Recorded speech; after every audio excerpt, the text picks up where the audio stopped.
Halo teman-teman, Assalamualaikum. Kembali lagi bersama aku Lutfia. Dan kali ini kajian review akan membahas tentang pentingnya dalam berilmu. Oke, kita bakalan bahas tentang pentingnya berilmu. Lebih tepatnya esensi dari ilmu itu sendiri.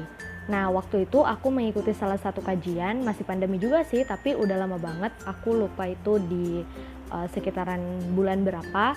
Dan yang membawakan materi itu adalah Kak Salsabila Makfur, atau biasa dibilang kakak guru atau ustazah. Kenapa? Karena Kak Sabel ini atau Kak Bella itu merupakan anak dari Kiai Hafidz Abdurrahman.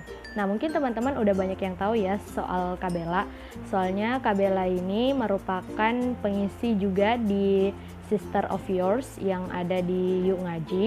Itu yang setiap Sabtu atau Ahad malam itu biasanya ada Sister of Yours yang ngisi, dan di situ ada Kak Bella yang ngisi.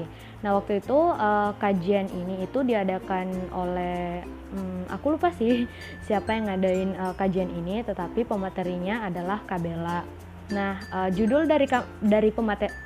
dari kajian review ini adalah rekonstruksi jiwa tolabul ilmi dalam mewujudkan khairu ummah. Ya, agak ke Arab-Araban ya guys, soalnya ya yang bawa juga ilmunya wow gitu. Jadi maksudnya rekonstruksi jiwa yaitu menata kembali jiwa dari para penuntut ilmu. Nah, tolabul ilmi itu artinya penuntut ilmu dalam mewujudkan umat terbaik atau khairu ummah. Nah, di sini tuh Kak Sabel membedah atau menceritakan sedikit tentang kitab yang membahas tentang ilmu. Apa itu? Yaitu kitab Ta'lim Muta'alim. Kalau secara artinya nih, kitab belajar dan sedang mengajar. Jadi kitab ini ditulis oleh seorang ulama namanya Imam Az-Zarnuji.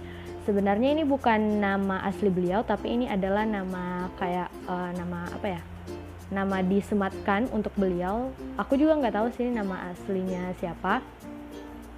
Tetapi intinya penulisnya adalah Imam Az-Zarnuji. Nah, beliau ini lahir di abad ke-6 dan juga wafat di tahun 591 Hijriah. Walaupun banyak banget riwayat-riwayat lain yang mengatakan bahwa beliau ini lahir di sekitaran tahun 800-an atau 500 selain 591 Hijriah. Itu banyak banget. Terus beliau ini adalah seorang ulama bermazhab Hanafi. Beliau itu tinggal di Asia Tengah. Aku kurang tahu spesifiknya di mana, tetapi dari search Googleku itu beliau ini katanya ada yang mengatakan tinggal di Afghanistan, ada yang tinggal di Iran. Wallahu a'lam bishawab ya. Aku menyampaikan apa yang disampaikan Kak Bella pada waktu itu. Nah, apa yang melatar belakangi beliau menulis kitab ini, yaitu kitab Ta'lim Muta'alim. Waktu itu Kak Bella jelasin bahwa di mana pada saat itu masyarakat tuh udah nggak tahu lagi esensi dari ilmu sebenarnya. Ada sedikit pergeseran. Ya, bisa dibilang kayak hari ini juga terjadi seperti itu ya. Tetapi spesifiknya pergeseran esensi ilmu itu aku nggak tahu seperti apa. Tapi memang Imam Az-Zarnuji itu melihat, wah kayaknya ini udah nggak bener nih orang dalam menuntut ilmu. Makanya beliau itu langsung membuat kitab Ta'lim Muta'alim ini.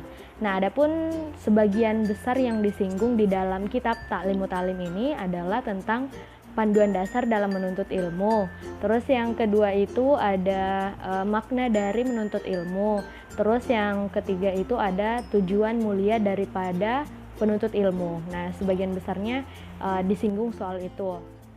Nah, selanjutnya waktu itu Kak Sabel membukanya dengan mengatakan bahwa menuntut ilmu itu wajib bagi setiap muslim, dan itu juga udah dianjurkan oleh agama kita, yaitu di dalam hadis tolabul ilmi faridotun ala kulli muslimin. Maksudnya menuntut ilmu itu adalah kewajiban bagi setiap muslimin. Jadi setiap yang cewek, setiap yang cowok itu tuh wajib untuk menuntut ilmu. wajib untuk mempelajari ilmu gitu loh, wajib untuk mencari ilmu. Bahkan ada juga hadis yang mengatakan bahwa tuntutlah ilmu walaupun sampai ke negeri Cina. Dan yang paling yang paling on pointnya itu ada di Al-Quran, yang di Quran surah Al-Mujadalah ini nih, di ayat 11, yang mengatakan kalau orang-orang yang menuntut ilmu itu bakalan diangkat derajatnya oleh Allah Subhanahu wa taala. Jadi banyak banget keutamaan dalam menuntut ilmu. Nah, tapi di sini sebenarnya kita itu tidak diwajibkan untuk menuntut semua ilmu gitu. Jadi maksudnya yang kita tuntut itu ya yang berkenaan dengan kondisi yang kita butuhkan saja. Itu yang wajib kita tuntut. Waktu aku ikut kajian ini, kata Kak Sabel sih seperti itu. Jadi yang kita butuhkan itu adalah itu yang kita tuntut. Di dalam kitab Ta'lim Muta'alim ini juga mengkategorikan 3 macam ilmu. Yang pertama adalah ilmu sebagai makanan. Apa itu ilmu sebagai makanan? Adalah ilmu yang dibutuhkan oleh setiap orang. Seperti apa sih itu ilmu yang dibutuhkan oleh setiap orang? Contohnya adalah ilmu agama gitu kan. Jadi karena agama itu sudah diturunkan, apalagi Islam sebagai petunjuk dan jalan yang lurus untuk mengatur kehidupan kita, maka setiap orang pasti membutuhkan ilmunya untuk untuk menapaki jalan-jalan di dunia ini begitu, biar nggak belok-belok atau nggak belok bisa balik lagi ke jalan yang lurus gitu kan. Nah, terus yang kedua ada ilmu sebagai obat. Ilmu sebagai obat itu seperti ilmu yang dibutuhkan sesekali saja. Kayak apa ya, yang dibutuhkan sesekali aja lah, yang kayak pada saat ngitung ya butuhnya matematika, ya udah butuh gitu kan. Terus lagi belajar di jurusan ini, butuhnya adalah ilmu-ilmu tentang itu karena kita lagi belajar di jurusan itu. Nah, itu tuh adalah ilmu sebagai obat. Dan yang terakhir nih, ternyata ada juga ilmu sebagai penyakit. Ilmu sebagai penyakit itu apa? Adalah ilmu-ilmu yang bertentangan dengan syariat, atau enggak ilmu-ilmu yang bertolak belakang lah sama syariat. Kayak ilmu apa? Ilmu dukun, ilmu sihir, ilmu-ilmu yang kayak gitu-gitulah. Sama selain itu bukan hanya itu ya, bukan mengandung kesyirikan saja, tetapi yang bisa membuat kita berkelok dari agama kita dari segi sikap atau dari segi pemahaman. Contohnya apa? Kayak feminisme, liberalisme, kapitalisme, sekularisme. Nah, itu semua tuh memberi pemahaman yang bisa kontras dengan Islam, apalagi kita sebagai muslim gitu kan. Jadi itu tuh adalah ilmu sebagai penyakit. Yang paling utamanya sih ya mempelajari ilmu-ilmu yang mengandung kesyirikan itu adalah ilmu yang paling penyakitnya, tetapi jangan juga dilupakan bahwa ada ilmu-ilmu yang bisa merusak pemahaman Islam kita, seperti ilmu-ilmu yang tadi. Nah, selanjutnya waktu itu aku juga sempat catat tentang pentingnya sebuah adab. Jadi adab itu adalah pintu keberkahan bagi si penuntutnya, atau pintu datangnya kebaikan-kebaikan dari si penuntutnya. Jadi kalau ilmu kita itu diberkahi karena kita punya adab dalam menuntut ilmu, maka kebaikan-kebaikan itu akan datang pada diri kita dan juga lingkungan kita. Maksudnya bagaimana? Maksudnya ilmu itu kita pahami dan kita terapkan untuk diri kita sendiri, dan karena kita menjadi baik atau menjadi menerapkan ilmu itu, maka itu pun bakalan berdampak kepada lingkungan-lingkungan sekitar kita gitu kan.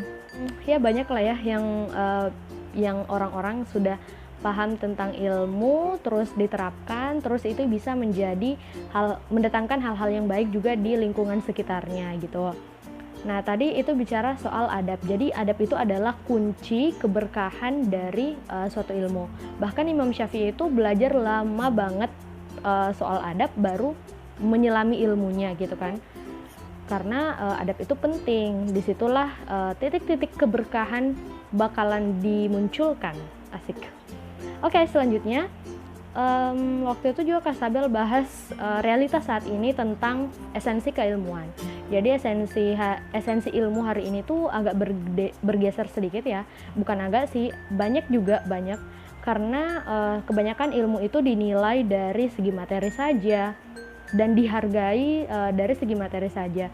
Banyak dari kita yang berencana untuk melanjutkan pendidikan, tidak lain dan tidak bukan adalah untuk sukses.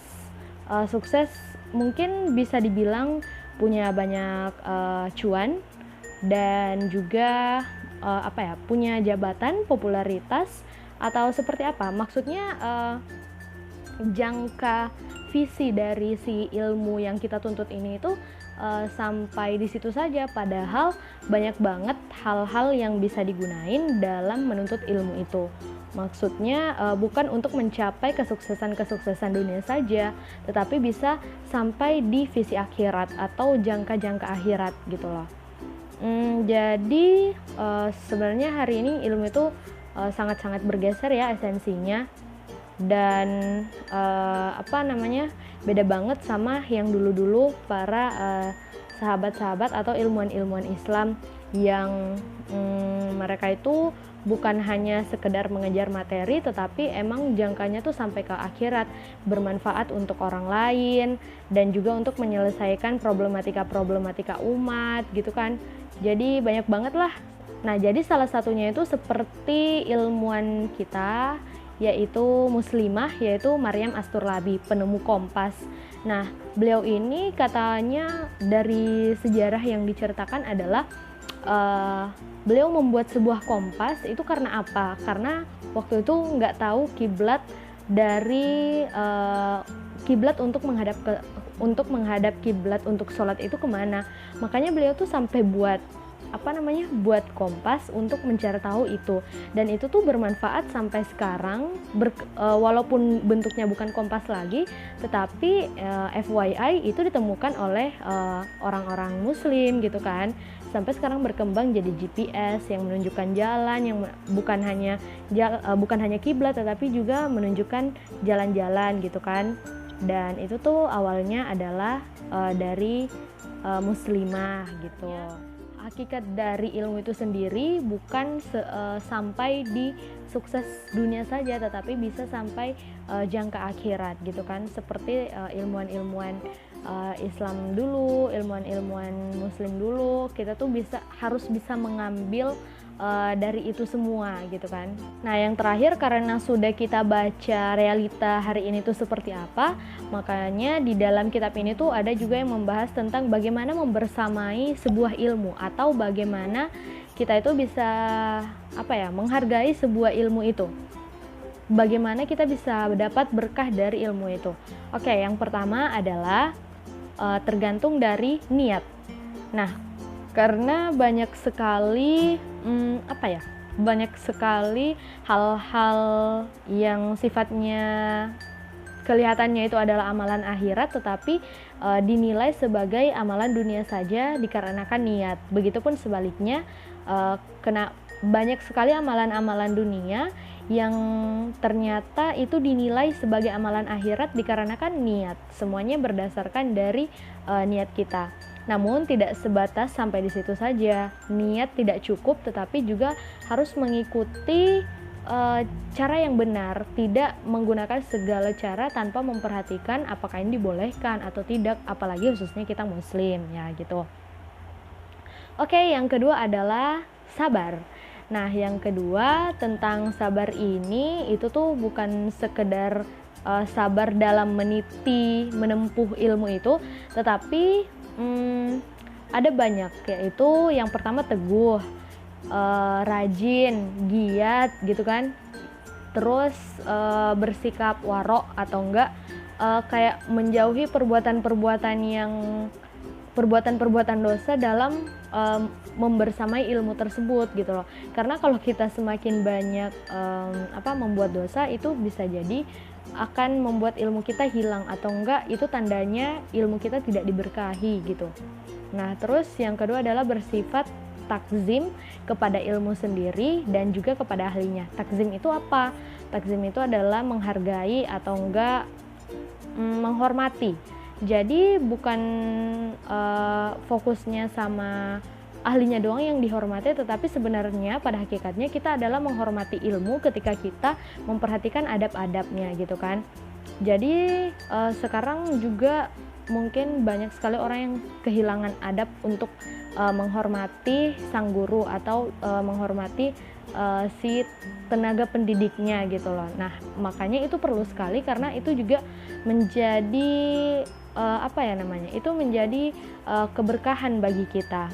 Bayangkan guru itu sudah dengan penuh kasih sayang memberikan ilmunya kepada kita, ya di luar caranya yang bisa jadi tidak terlalu kita senangi ataukah kita senangi.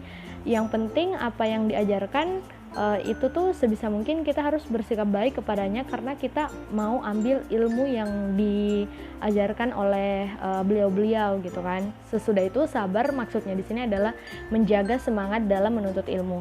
Kalau aku sendiri sih untuk membangkitkan semangat ya tidak bisa dipungkiri ya, karena semua orang itu penyakitnya adalah malas, mager gitu kan.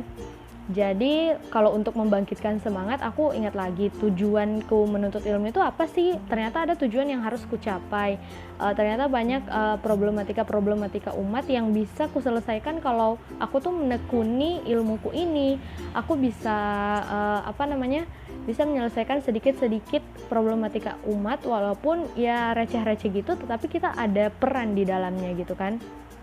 Nah itu tuh yang kalau aku pribadi yang bikin aku kembali, oke, aku harus semangat, aku harus kayak nggak boleh magar-magaran, nggak boleh nunda-nunda, nggak boleh males-malesan, pokoknya harus kembali untuk belajar itu. Kemudian yang terakhir adalah seorang penuntut ilmu itu harus dapat mengambil pelajaran dari siapapun, kapanpun, dan dimanapun.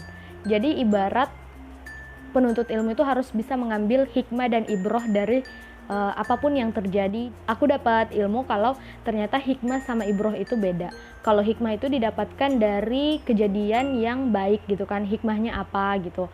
Terus ibroh itu didapatkan dari kejadian-kejadian buruk yang kita alami. Jadi sebenarnya memang di setiap kejadian maupun baik maupun buruk itu tuh pasti ada hikmah di dalamnya. Kalau kejadian baik, kalau misalnya kita lagi ngumpul sama teman-teman, have fun bareng-bareng, itu tuh bukan sekedar itu, bukan kayak ngumpul have fun bareng yang dari zaman kapan lah itu sudah tidak pernah ketemu akhirnya ketemu. Itu tuh poinnya bukan cuman itu, tetapi kita harus bisa memetik hikmah di dalamnya. Misalnya ada teman kita yang sudah berubah mungkin dari sebelumnya tidak memakai kerudung terus menjadi memakai kerudung, itu tuh kita bisa ambil hikmah dari situ. Oh ternyata dia bisa berubah, dia udah berubah ya, berarti aku juga harus bisa mencoba berubah gitu. Jadi harus bisa mengambil pelajaran dari setiap kejadian. Dan sebenarnya kalau ada kejadian-kejadian buruk, kita tuh tidak pantas banget untuk berlarut-larut dalam kesedihan, karena sebenarnya banyak banget yang harus kita syukuri, banyak banget yang perlu kita syukuri untuk melupakan sisi-sisi kejadian buruk itu. Oke, yang terakhir, ini yang part terakhir banget nih. Waktu itu Kak Sabel cerita bahwa kitab ini tuh kayak mau mengembalikan kita untuk fokus sama target, fokus sama tujuan, dan ingat tujuannya itu jangan lupa ada tujuan akhirat dari ilmu-ilmu yang sudah kita peroleh atau ilmu-ilmu yang kita ambil. Ada tujuan akhirat, tidak hanya sebatas tujuan dunia saja. Salah satunya adalah banyak sekali problematika umat hari ini yang bisa kita selesaikan dari ilmu-ilmu yang telah kita pahami gitu kan. Bisa lewat, apalagi sekarang media digital banyak sekali, sosial media, di situ kita bisa mengeluarkan opini-opini kita untuk memahamkan umat sebenarnya apa yang terjadi. Oke, teman-teman, alhamdulillah kita sudah membahas kajian review yang dibawakan oleh kakak guru atau ustazah, yaitu Kak Salsabila Makfur, Kak Sabel. Oh ya, bagi teman-teman yang belum tahu Kak Salsabila Makfur itu siapa dan di mana dan bagaimana, bisa langsung follow Instagramnya di sini. Insya Allah semuanya daging, semuanya kayak bermanfaat lah, mantap banget untuk di follow. Dan juga bisa follow ayahnya beliau, yaitu ini ya, langsung follow di sini ya. Nih, followers kalian harus dipenuhi oleh orang-orang yang berilmu. Oke teman-teman, terima kasih sudah menonton. Jangan lupa untuk like, komen, dan subscribe. Oke, sampai ketemu di video berikutnya. Wassalamualaikum.